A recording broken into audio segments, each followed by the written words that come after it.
Stats SA will this week release the mining production data for January. Economists expect a poor showing at the beginning of the year as the sector had to deal with power supply interruptions. Investec economists forecast production to have contracted by minus 0.1% year-on-year. The sector continues to battle policy uncertainty, logistics constraints and high input costs. Manufacturing production is also expected to have weakened further in January, extending the December weakness.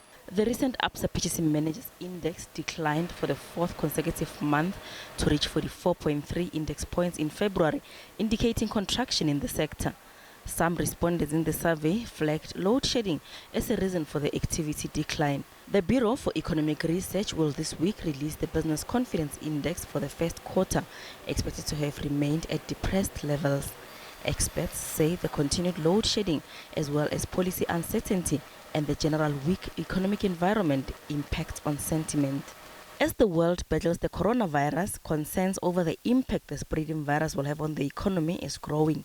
Last week, the International Monetary and Financial Committee held a teleconference chaired by Governor of the South African Reserve Bank, Lesitja Kganyago, and Managing Director of the International Monetary Fund, Kristalina Georgieva.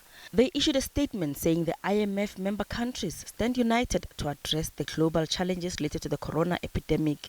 In a statement, the IMFC said it's determined to provide the necessary support to mitigate the impact. Last week, the U.S. Federal Reserve cut interest rates by 0.5 percentage point in an emergency move in a bid to counter the effects of the spreading coronavirus. The Reserve Bank Monetary Policy Committee will meet next week to decide on the repo rate. Gloria Sefako Musi, SABC News, Johannesburg.